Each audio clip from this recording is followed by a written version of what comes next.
Merci Mathieu. Je vais inviter les autres intervenants à remonter sur scène. On va tous prendre un petit moment pour pouvoir poser des questions dans la salle. Cette fois, la parole est à vous. 3 petites règles de bien vivre ensemble. C'est pour poser des questions. J'entends des questions avec un point d'interrogation à la fin. Donc, mettez des vraies questions, quoi. Dites pas juste votre avis ou moi dans ma ville c'est comme ça. Non, c'est pas ça qu'on veut entendre. On veut des vraies questions pour nos intervenants, pour moi-même.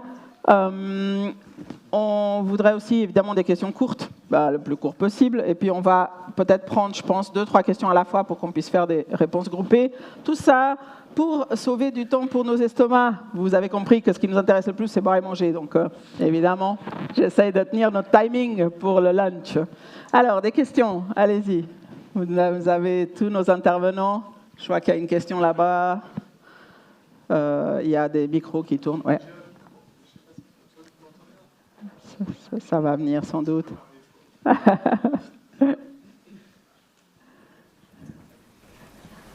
Je vais la poser sans micro. Vous m'entendez? Oui. Donc, est-ce que vous tenez compte du profil socio-économique des personnes qui justement se déplacent en voiture, puisque en Belgique, on a un effet inverse par rapport à la France. Les riches habitent en banlieue et les moins riches habitent en centre-ville.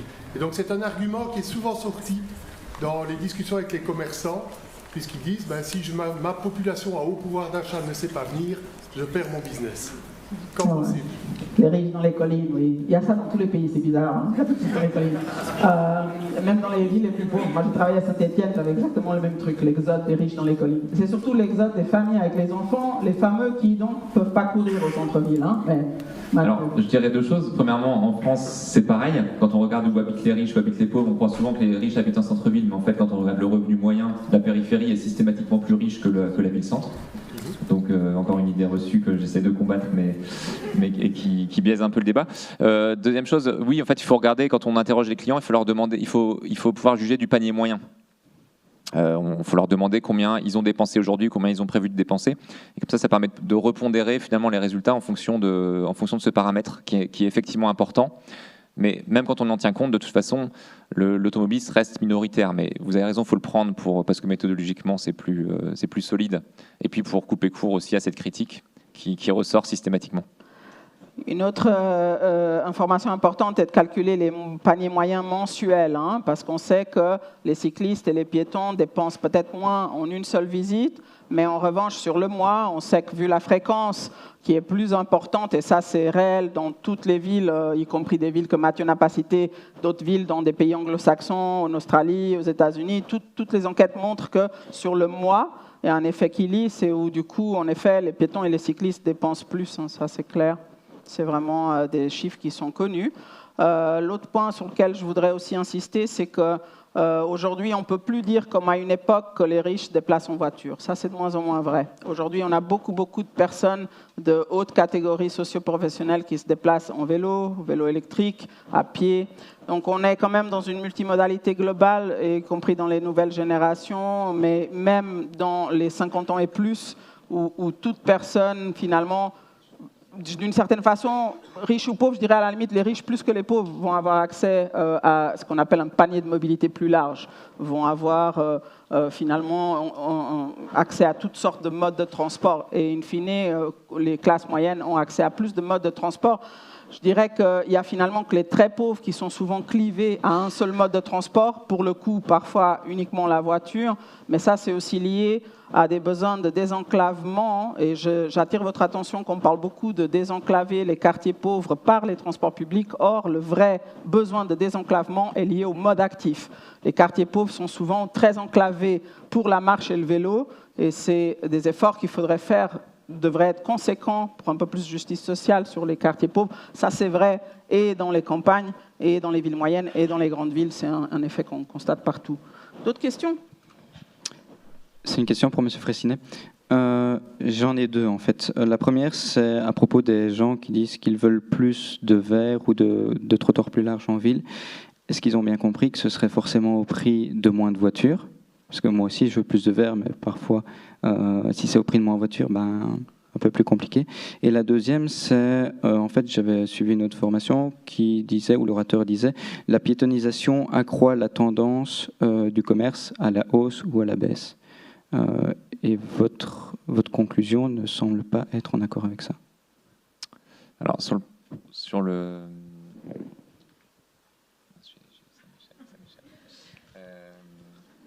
ouais, sur la végétalisation, pardon.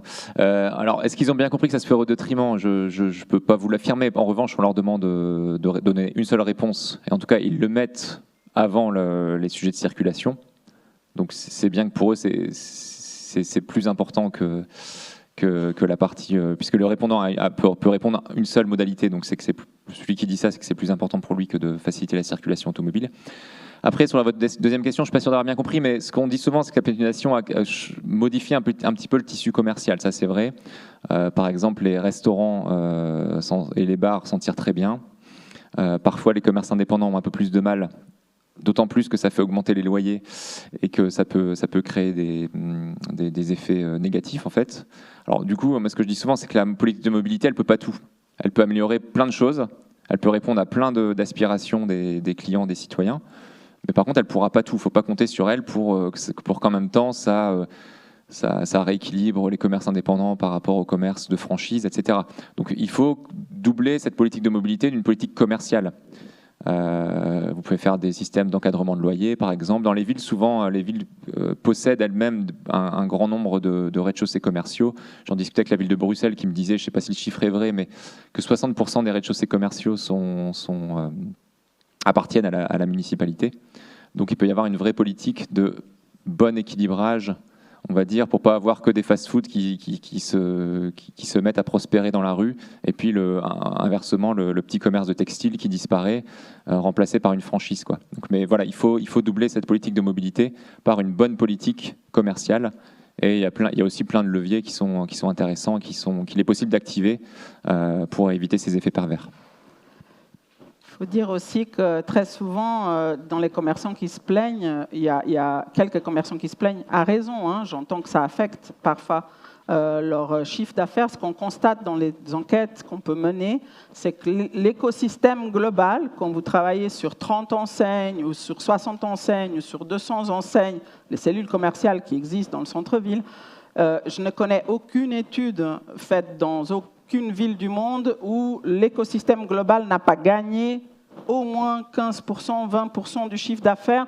En effet, les restaurateurs et les bars peuvent gagner. J'ai en tête une étude qui a été faite à Auckland où ça a gagné jusqu'à 600% de chiffre d'affaires. Et vous avez encore parfois des restaurateurs chez nous qui disent non, ça ne profite pas à mon commerce, quoi. Là, il faut vraiment revoir un peu la chose. Après, il y a quelques cas. Hein. Par exemple, je pense aux gens qui vendent...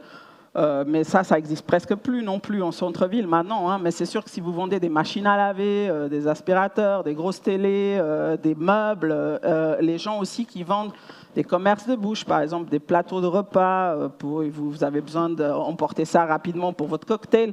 Ces commerces-là en particulier, parfois, ont besoin d'un accompagnement un peu plus fort pour qu'on puisse aider à la livraison au domicile, etc. Donc ça, ne les négligez pas. En revanche, prêtez bien l'oreille à tous ceux dont le chiffre d'affaires augmente, mais ils ne vous le disent pas non plus. Hein. Parce que ça, à Bruxelles d'ailleurs, ça a été bien le cas. Et j'ai souvenir d'avoir été dans une discussion avec Bruxelles Capitale où quand le bourgmestre avait dit « bon, on va revenir en arrière », là, les commerçants sont venus en catimini pour dire « ah non, mais revenez pas en arrière parce que moi, en fait, ça me va, la piétonisation ». Mais ça, ils s'étaient bien gardés de le dire. Et les 3 commerces ennemis et les hôteliers qui étaient très contre le projet vont debout avec les articles dans les journaux, etc. Mais tous les autres commerces, tous c'est bouche cousue. Hein. Et ça, c'est un vrai problème qu'on a. Et moi, je vous déconseille fortement de travailler qu'avec les CCI. Il faut absolument travailler avec tous les commerçants, interroger tous les commerçants. Parce qu'il y en a quelques-uns qui perdent, mais il y en a surtout qui gagnent. Et ça, il faut que vous le sachiez. Et il faut effectivement, je rejoins Mathieu, toujours mesurer en amont. Vous n'avez aucune idée des chiffres de commerce de vos commerçants. Et vous essayez de faire des politiques dans le vent, alors qu'il faudrait vraiment objectiver les chiffres d'affaires et vraiment savoir de quoi on part pour pouvoir ensuite mesurer objectivement, oui ou non, ça va mieux, ça ne va pas mieux. Hein. Et ça, c'est vrai pour les commerçants eux-mêmes. Je dois dire que je ne jette pas beaucoup la pierre aux commerçants parce que, de facto, les facteurs que tu as mentionnés font qu'il y a une vraie méconnaissance. L'effet de ces râleurs, il est clair. Hein. J'entends par là que tous les piétons qui viennent dans votre boutique, ils ne vous racontent pas à quel point, en effet, ils se sont encublés dans plein de trucs et puis à quel point leur gosse, ça ne va pas de le laisser là dans la rue. Mais je voulais finir là-dessus en vous sensibilisant à une question claire, c'est que vous prenez n'importe quel centre commercial de périphérie et vous vous rendez compte que la première chose qu'ils ont fait dans ce centre commercial, ça a été de piétonniser. Ce qu'il faut bien comprendre dans un centre commercial, c'est que vous vous garez à 10 minutes, voire à un quart d'heure de la porte de la boutique où vous allez, et que dans le centre commercial, là, oui, vous pouvez lâcher le gosse tranquillement. Vous avez des fontaines, vous avez des bancs, vous avez des toilettes gratuites. Elles sont toujours propres. Vous avez des endroits dans lesquels vous pouvez brancher votre portable, vous pouvez tout sécuriser. Et ce qu'il faut bien comprendre dans un centre commercial, c'est que vous allez pouvoir marcher jusqu'à 3 heures de suite sans jamais rencontrer une voiture dans ce centre commercial. Oh, comme c'est étonnant que les gens adorent ces centres commerciaux. Il faut comprendre à quoi on est visé et vous devez toujours essayer de ramener vos commerçants au fait que si les gens choisissent d'acheter chez eux sur Internet ou si les gens choisissent d'acheter dans des centres commerciaux en périphérie, c'est parce que c'est plus agréable. Et il faut vraiment faire en sorte que les centres-villes deviennent aussi agréables. Autre question, peut-être sur d'autres sujets. Ah, non, c'est le même sujet, désolé. C'est toujours le sujet. Non, je voulais revenir sur votre dernière présentation. Et vous avez présenté des chiffres de Bruxelles, en fait, avec les évolutions. Mais par contre, vous n'avez pas montré d'autres chiffres de cette même étude qui montrent, en fait, ils ont fait cette enquête 2 fois après réalisation et où on voit que les changements de profil de clientèle est fortement modifié, en fait. Et donc, effectivement, que les classes un peu supérieures, en fait, sont parties du noyau commercial. Et donc, moi, je rejoins la première question qui était de dire, à un moment donné, aujourd'hui, on est dans un système... Enfin, je crois qu'il y a un lien entre aménagement du territoire. Et donc, c'est ça ma question un peu, de voir un peu le lien. Est-ce que vous avez corrélé, en fait, vos chiffres par rapport aux politiques d'aménagement du territoire? Parce qu'aujourd'hui, en fait, nos villes telles qu'elles sont faites en Wallonie, effectivement, les riches ont tendance à habiter en périphérie et les populations plus précarisées en centre-ville. Et donc, effectivement, le cycliste... Alors, je ne dis pas que les cyclistes sont tous précarisés, je n'ai pas dit ça. Mais effectivement, le cycliste et le piéton sont des gens qui sont captifs sur un espace et donc ils sont meilleurs clients, effectivement. Ça, je pense qu'on partage cet aspect-là. Mais par contre, effectivement, la question des alternatives disponibles pour le client est un élément important. Et donc, vous citez des villes comme Lille, vous avez présenté des villes qui ont des logiques d'aménagement du territoire, qui ont limité le commerce de périphérie. Je ne pense pas que c'est trop le cas en Wallonie. Je veux dire, on a vu fleurir énormément de mètres carrés. Je pense que le gouvernement wallon aujourd'hui essaye de remodifier ça avec le nouveau code été. Mais donc, est-ce que vous avez corrélé vos chiffres par rapport aux politiques d'aménagement du territoire et à la maîtrise du territoire des villes? Alors, il existe d'autres baromètres qui sont intéressants. Je ne les ai pas cités là, mais vous avez un baromètre des villes attractives en France, par exemple, sur le commerce. Donc vous avez une fédération qui représente les commerçants qui fait ça. Et ce qui est assez frappant, c'est qu'on voit que, par exemple, Strasbourg, la ville de Strasbourg, qui est la ville la plus cyclable en France avec Grenoble, et qui a piétonnisé une grosse partie de sa ville, ressort toujours dans les premiers de ce classement-là. Et globalement, il y a une corrélation aussi entre des villes qui ont une politique ambitieuse de contrainte à la voiture, finalement, parce que c'est de ça qu'on parle, et l'attractivité de leur commerce. Donc ça, c'est une première chose. Après, sur les centres commerciaux, malheureusement, en France, on en a énormément, notamment à Lille, qui est la maison mère du groupe Auchan, par exemple. Donc on a énormément de centres commerciaux on a une saturation commerciale périphérique qui est déjà beaucoup trop importante. Et voilà. Et malgré ça, on a les chiffres que j'ai montrés là. Après, l'indicateur le plus intéressant pour moi, c'est l'évolution du chiffre d'affaires des commerces. Après, ça pose la question de quel type de commerce, mais voilà, parce qu'on peut toujours dire oui, mais telle personne ne vient plus, telle personne vient. En fait, tout ça, ce sont des vases communicants. Certes, certaines personnes ne vont plus venir parce que l'automobiliste invétéré ne va plus venir. Lui, c'est sûr, il viendra plus peut-être. Mais si vous avez 3 autres clients qui viennent à la place, qui dépensent autant ou plus, finalement, c'est intéressant. Donc c'est ça aussi qu'il faut voir. Et c'est justement le chiffre qu'on a très peu en fait, l'évolution du chiffre d'affaires. Ce serait le meilleur indicateur, ou en tout cas un très bon indicateur. On l'a très peu. Alors moi, j'essaie de voir dans quelle mesure on peut utiliser les données de terminaux bancaires. Donc ce sont les terminaux de paiement qui sont dans les magasins, avec lesquels vous payez en carte bleue. Et c'est ce qu'utilisent les études espagnoles que j'ai montrées. Et c'est hyper éclairant. Et alors moi, je suis en train d'essayer de voir si ça se fait en Espagne. Je me dis que ça peut se faire aussi en France ou en Belgique, puisqu'on est soumis aux mêmes règles. Donc maintenant, il faut voir comment avoir accès à ça. Et je suis sûr que ça pourra donner plein d'enseignements vraiment hyper intéressants. On a encore une question, ultime question pour... Oui, moi j'avais une question qui s'adressait plutôt à Monsieur Massard. Je suis convaincu que l'argument santé et bien-être est un des arguments les plus... un des arguments clés si on veut promouvoir la mobilité active. Mais ce que j'entends parfois comme contre-argument, c'est des arguments qui, moi, me semblent un peu bateaux, mais du style, oui, mais rouler à vélo dans la circulation au milieu des pots d'échappement, oui, mais me déplacer dans la circulation, comme ça. Et l'argument aussi, sécurité routière, se déplacer à vélo, c'est dangereux, se déplacer à pied. Qu'est-ce qu'on peut répondre objectivement aux personnes qui vous avancent des arguments comme ça? Voilà, c'était un peu la question. Oui. Effectivement, ici j'ai parlé fatalement que des bénéfices santé, et à côté des déplacements actifs, il y a deux autres risques. En fait, il y a la pollution de l'air et l'accidentologie, hein, c'est ce dont vous mentionnez. Il y a eu des belles revues systématiques de la littérature qui ont bien montré en fait que les effets santé des déplacements actifs, ceux que je vous ai présentés, en fait, sont vraiment nettement supérieurs aux risques d'accidentologie et de pollution de l'air. Malgré ça, je pense que effectivement, si vous êtes utilisateur du vélo ou des déplacements actifs, ça n'empêche d'essayer de trouver quand même des circuits parfois qui sont en dehors des grosses chaussées polluées, et fatalement essayer de trouver des itinéraires sécurisés. Mais ces arguments-là, en tout cas, on a vraiment des belles données objectives que en fait, les arguments santé sont nettement plus puissants que l'accidentologie et peut-être l'argument, je pense, je l'ai peut-être un peu moins mentionné dans ma présentation, mais pour aussi rendre fort cet axe santé, mais c'est aussi l'axe plaisir. Hein. On parlait justement du fait de faire de l'activité physique en salle qui peut peut-être parfois être un peu fatigant ou pas spécialement apprécié par la plupart des personnes. L'argument plaisir, et particulièrement pour les jeunes, de se mettre en mouvement, c'est quelque chose de très puissant, quoi. Merci, merci. Le mot de la fin, vous aurez compris, on n'a que 10 ans, donc accélérons. Mais vraiment, cette fois, accélérons, hein, non, parce que ça fait 60 ans qu'on dit qu'on va accélérer. Cette décennie, pour les procrastinateurs que nous sommes tous, moi la première, rendez-vous compte, j'ai même pris le temps d'écrire un livre, c'est un machin qui prend un temps dingue, et Dieu sait que j'en ai sacrifié des sorties à vélo, en kayak pour pouvoir l'écrire, mais c'est justement parce que c'était la DER, et maintenant c'est la DER pour nous tous, il va falloir vraiment qu'on agisse. D'ici 2030, et je vous encourage vraiment à rapatrier la deadline, c'est pas 2050, c'est 2030, donc en gros 7 ans, quoi. Donc allons-y.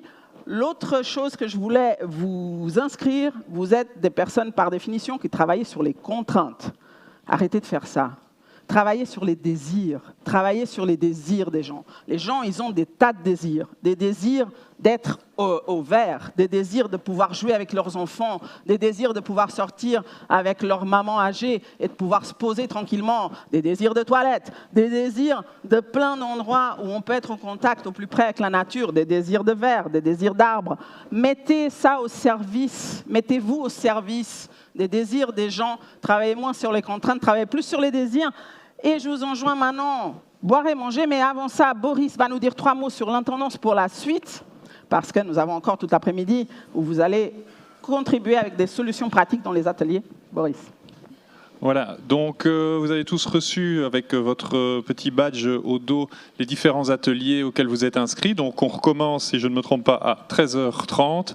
Alors juste vous dire que Laura Chaumont, qui devait animer l'atelier Garance, est vraiment malade, n'a pas pu nous rejoindre, mais on a la chance d'avoir une super Céline Froment qui s'est mise à disposition et a bien voulu animer l'atelier. Donc pour les gens qui avaient l'atelier avec Garance, venez quand même donc dans cette salle pour le premier ou le deuxième atelier, et on aura une présentation, une discussion avec Céline de l'Union Wallonne des entreprises sur comment mettre en place, développer la mobilité active quand on est employeur, ou comment convaincre son employeur pour le faire. Donc d'avance encore un grand merci Céline d'avoir pris ça au pied levé.